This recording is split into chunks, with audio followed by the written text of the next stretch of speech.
সবার যেমন লাগছে আমার তেমন লাগছে।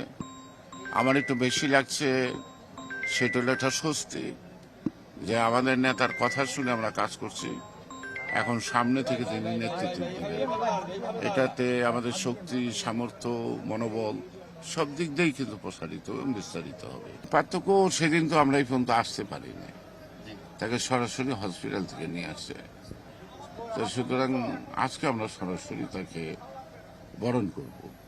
এই দুইটার মধ্যে তো তফাৎ আছে, ওটা ছিল বিষাদের, এটা ছিল আনন্দের। আজকে উনি বাংলাদেশে ফিরছেন, এতে করে বাংলাদেশে কি ধরনের পরিবর্তন হতে পারে বলে আপনি মনে করছেন? রাজনৈতিক ক্ষেত্রে বাংলাদেশের পরিবর্তনটা তো উনি আসার আগে দূর দেশে থেকেই পরিচালিত করছেন একটি সুষ্ঠু অবাধ নির্বাচন এবং এটা নিরপেক্ষ নির্বাচনের জন্য।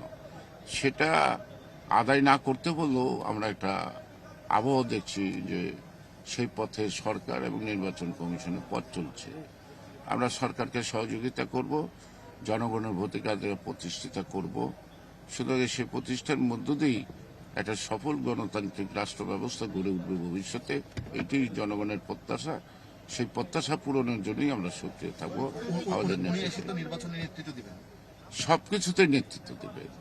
উনি দূর থেকে দিচ্ছেন, এখন কাছে থেকে দেবে। ওনার আশাকে নিয়ে যে আকাঙ্ক্ষা প্রতিষ্ঠিত হয়েছে, আমরা মনে করি জনগণের সেই আকাঙ্ক্ষা শতভাগ প্রতিষ্ঠিত হবে তার নেতৃত্বে। গণতন্ত্র ফিরাতে হবে, ষড়যন্ত্র হটাতে হবে।